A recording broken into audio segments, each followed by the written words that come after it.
complexity. Satellite images analyzed by defense experts show that the airspace reserved for the exercise will extend up to 28,000 feet. This is unusual for a routine military drill and indicates the seriousness with which India is approaching this operation.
Welcome viewers, you're watching Our Defense with me, Rakshita Mishra. Let's get started with the top defense stories of the day and the week that we're tracking for you.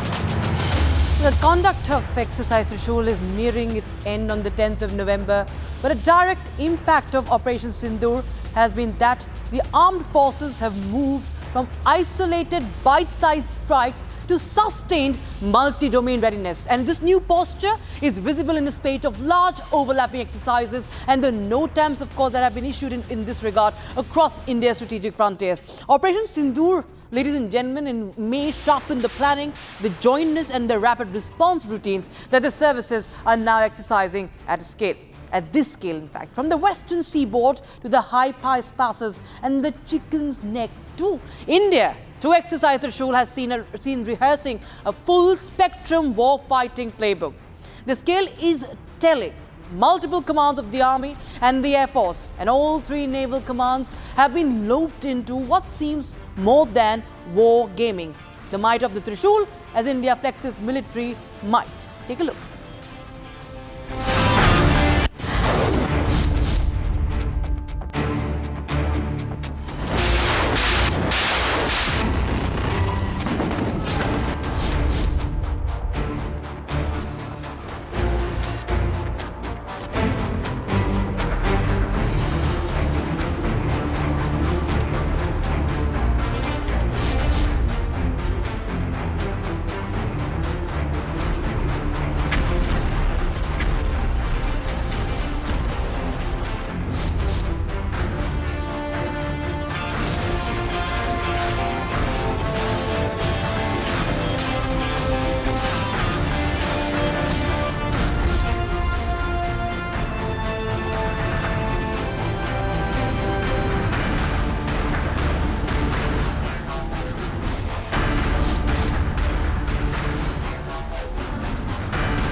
So Indian armed forces have sent this a very, very clear message that the era of reactive defense is over. It shows that India is evolving its military doctrine from the traditional cold start framework towards a more proactive and technology-integrated cold strike approach. Now, what's the cold start tech doctrine? It was developed post-2000s, Operation Parakram, that was aimed at enabling rapid mobilization of Indian forces for limited, swift offensive into Pakistani territory. However, now with evolving times and especially with Operation Sindoor, it's an evident change that has been put to practice. A pivot to cold strike, which builds on but departs from cold start by prioritizing preemptive shaping of the battlefield, cognitive disruption and escalation control rather than reactive mobilization. Cold strike, therefore, can be imagined as warfare in 12 to 24-hour cycles. Now, what is India demonstrating, viewers, with Exercise Trishul? That is what is being showcased, that cold strike principles through joint Army, Air Force, Navy operations, testing resilient command systems and preemptive maneuvers. Trishul demonstrates that future conflicts will be shaped by technological agility, integrated joint operations, and the ability to dictate escalations on India's own terms. And for more, to get a sense of what really is the idea behind it, and to understand the message being sent and how does really help India, practically speaking, we have defense expert Lieutenant General Shaukin Chauhan joining us on the broadcast, former DG of Assam Rifles. A very warm welcome, sir. Honor to have you on our defense. So with Trishul, it's called something that has not been seen in the longest time. It's a tri-service exercise. Pakistan is rattled. But, sir, do you feel that with this, India is trying to not only send out a message of readiness, but for itself too, that India will not just be engaged in limited operations, but there is a doctrine shift, if you could explain, sir. Good afternoon to you, Rakshita. Thank you for calling me on your show. As you're aware that prior to my commanding the Assam Rifles, I was the GOC of one corps, that is the strike corps. And this cold start doctrine is very close to our heart. We envision, as you're aware, Viksit Bharat by 2047. And for any developed country, the foundation for a developed country are secure borders, stable internal security elements. And therefore, the Indian Army ensures both, as you're aware. Exercises like Trishul are just one of the many exercises that we've had over so many years and we'll continue to have. But this particular exercise, actually, as you said, has, gets all the three services together, the Navy, the Air Force, the Army, and also we have the Coast Guard. And along the coastlines of Gujarat, the coastlines of Maharashtra, and further down south to Kerala, we also have the Navy doing the similar exercises. So not only is the exercise being done in the Rann of Kutch, not only is it being done in the desert, but it's also being done all along the coastline. This actually shows greater jointness. We are using more indigenous systems, more innovations. And this is actually the acronym that I would use here is JAY, the acronym that we would use. Jointness, Atmanirbharta, and innovation, which is actually the acronym used by our Prime Minister. The Army, as you are aware, is transforming fast. We have drone platoon, we have loiter munition units, we have the Akashdeep network, we have new technology, new formations. It's a whole new ball game. And yes, warfare is changing very soon, and multi-domain warfare is what we have to fight tomorrow.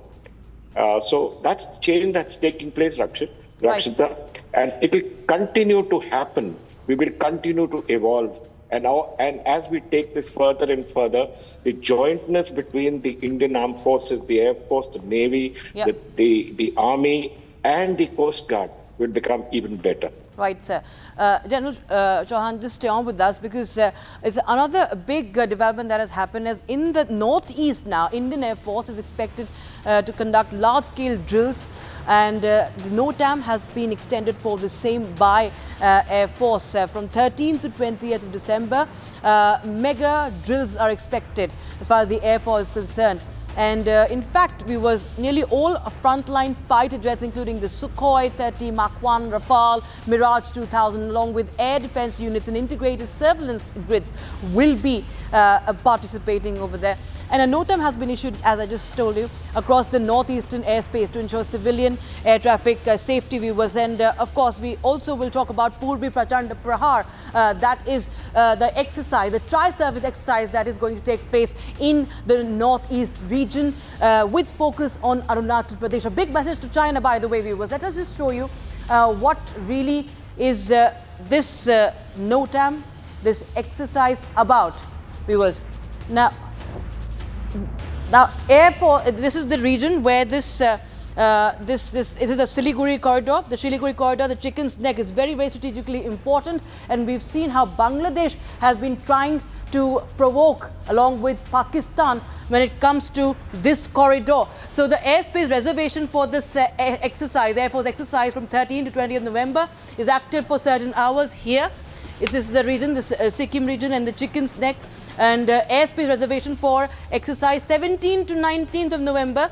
This is the Arunachal area. That is also of utmost importance when it comes to China. So China is also on alert after this NOTAM. This is the region of the Tawang, India. This is the Tawang region, and India-China clashes were reported in 2022. So this is also important, as I was telling you. Sikkim, this is the region. India-China border clash 2020. Everybody remembers that. The Doklam area also lies just there. The area and the border tensions that happen between India, China and the Bhutan region. So these are the areas that will be covered for these military exercises. The NOTAM have been extended for the same just on Friday, viewers. So why are these drills in the region significant? The northeast sits at the intersection, as I was telling you, of the key border flashpoints with China, especially areas like the Doklam and the Tawang, where tensions have repeatedly flared over the past decade. And Air Force's unrestricted airspace during this exercise ensures that it can conduct high altitude maneuvers, because the terrain is different, and rapid response missions without civilian traffic constraints. And this region also contains the Siliguri corridor, as I was telling you, what is often called the Chicken's Neck, that narrow 22-kilometer strip that we showed you, 22-kilometer land that connects northeast to mainland India. And any threat here risks isolating over 50 million citizens. Several key military installations are there. And that's why it becomes very, very important. I'll go back to General Chauhan on this again. Now, this is, of course, General Chauhan, this is a broader message of deterrence that is being sent out. At the same time, you know, what's been happening on the Eastern Front with Pakistan, ISI and Bangladesh, the tango that is right now going on, sir. And of course, China also continues to remain, even though there is there's a cautious reset in the ties. India is sending out a message, sir, on all fronts, not just on the northwest frontier, but to China and to Bangladesh on the east as well. Rakshika, I am indeed intrigued by your choice of words. I must firstly reassure our viewers that the Chicken's Neck is not such a vulnerable place at all. We have enough formations within the Siliguri area, within the North Bengal area, I would call it, because North Bengal is, has Nepal, Bhutan, Bangladesh on three sides of it. And though that narrow corridor is 22 kilometers, but it's a corridor that we can increase and get to 60, 70 kilometers within 2 to 3 days. So I'm certain that Bangladesh or any other country, Pakistan or ISI, will absolutely make no difference to our defense preparedness. Notwithstanding that, we need an exercise like that every couple of years. We need to be clear about our strategic points. We need to be clear about our vulnerable points. And exercises like this do exactly that. We exercise our logistic elements. We exercise our ability to move. We exercise our ability to mobilize, as well as, yes, you mentioned passing messages. It's a constant issue of messaging. But it should be, Bangladesh or Pakistan should be absolutely clear that we are India, right? We're 6 times the size of Pakistan, and I don't know how many more times the size of the Bangladesh situation. So there's no threat there. As far as China is concerned, that's Tibet. It's not China. It's not mainland China. They did come to Doklam. We stopped them at Doklam. We have now a situation with China where I do not think China will try and interfere here. She is helping Pakistan, yes. She's helping some rebels in Myanmar, yes.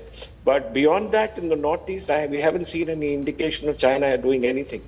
But we need to be prepared. We need our troops to be prepared. We need situations to happen. We have created more formations in the North Bengal area. We've created 3 extra formations now to deal with these threats. And the Indian Army is big, really big and professional. And I don't see any kind of threat there.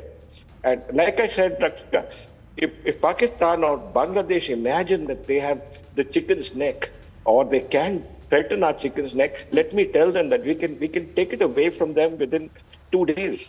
Absolutely within 2 days. It will not take more than 2 days for us to move the chicken's neck to a rhino's neck, really.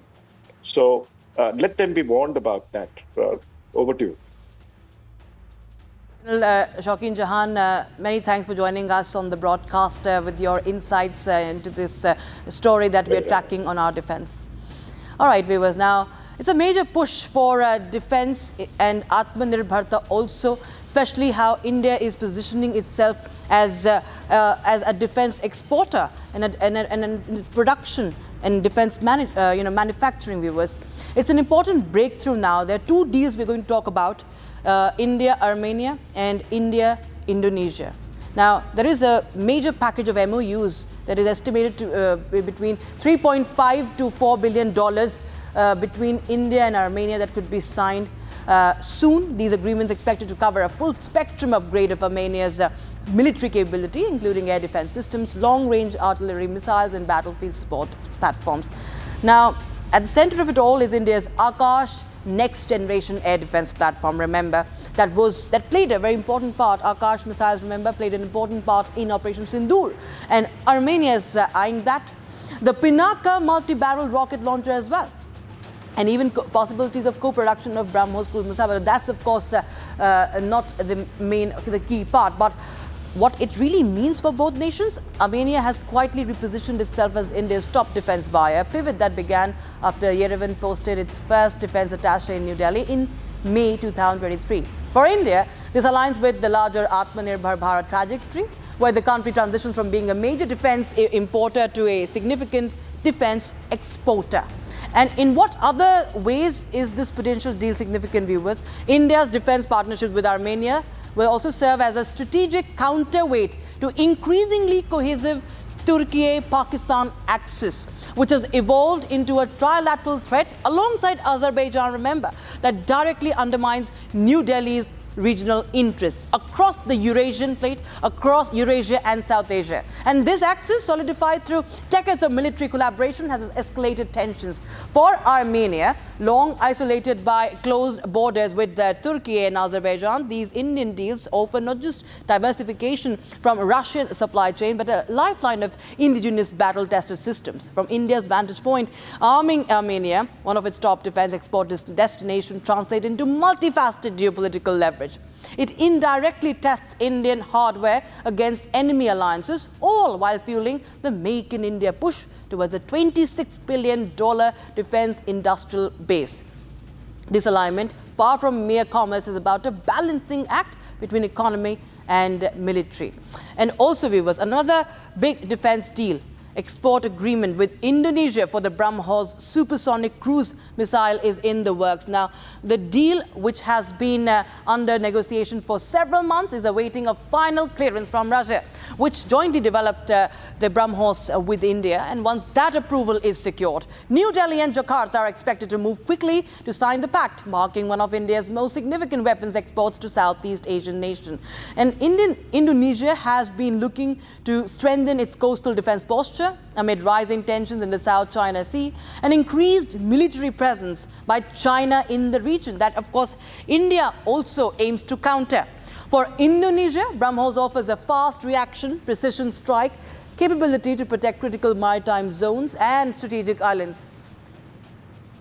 For India, this agreement represents another milestone post-Operation Sindoor in its shift from being a major defense importer to becoming a serious exporter of high-end military technology. And if Indonesia becomes the next buyer, it will not only reinforce bilateral defense cooperation, but also signals India's growing role as a stabilizing force in the regional security. So the BrahMos is in demand, and several others, the arms and ammunition. And this is a direct impact of Operation Sindoor, viewers. It has in fact displayed. It's not just something that has been presented on paper. It has been proven on the battlefield, and henceforth, India is now positioning itself as a major player in the defense production and in defense export market as well. And meanwhile, India and Israel have also taken a big step forward in strengthening their defense partnership. Both the countries have signed a key memorandum of understanding that sets a unified vision for deeper cooperation across military domains. And the agreement was finalized during the 17th meeting of the Joint Working Group of Defense Cooperation held in Tel Aviv. Now, under this new framework, India and Israel will closely work on strategic dialogue, joint training programs, defense industry collaboration, and advanced capability development. The partnership will expand joint research and co-production efforts, especially in cutting-edge technologies like artificial intelligence, cybersecurity, innovative weapons systems, and next-generation military platforms. And the ministry has said that MOU will allow both sides to share high-end technology and create avenues for developing systems together instead of only trading equipment.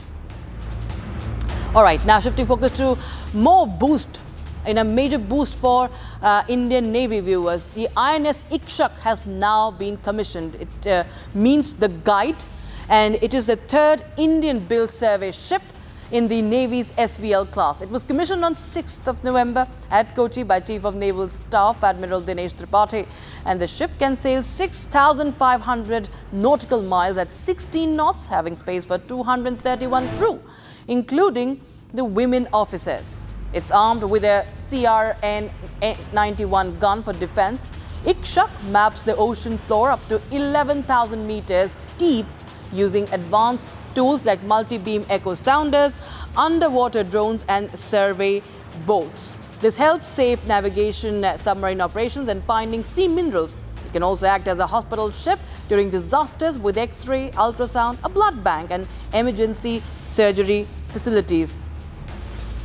With 80% Indian-made parts and fully Indian steel, Ikshak is the first SVL ship based in Southern Naval Command.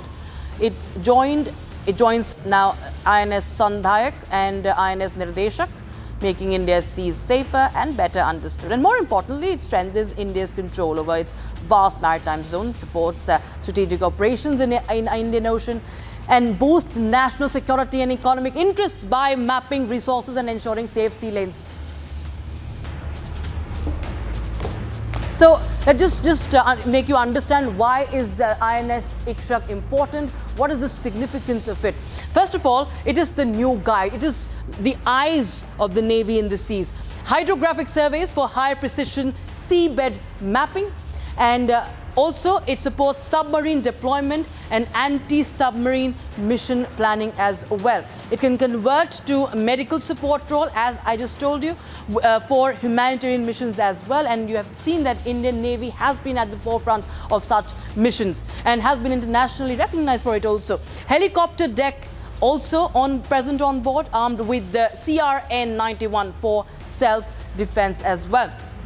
80% of it, that's the most important point, 80% indigenous build under India's Atmanirbhar push. So 80% of the tech is made in India, and it enhances the maritime domain awareness across key Indo-Pacific routes. So that, of course, another important point in Navy's new guide reflects inclusivity by establishing women's accommodation as well. So there is inclusivity also taken into account apart from Atmanirbhar, and it strengthens global hydrographic cooperation, making the sea routes navigable.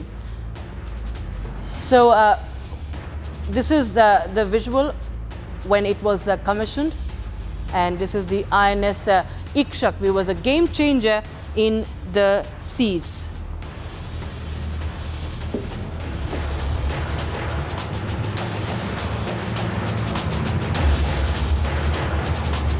All right, viewers, so the game changer in the seas is here. We will leave you with the visuals of the same that has been released by the Indian Navy. Thank you so much for watching. We'll be right back with more on the next weekend. Thank you so much for watching. Jai Hind.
Amity has been ranked among the top universities globally for producing the most employable graduates by the Times Higher Education UK. Yet another testimony to Amity's excellent placement record.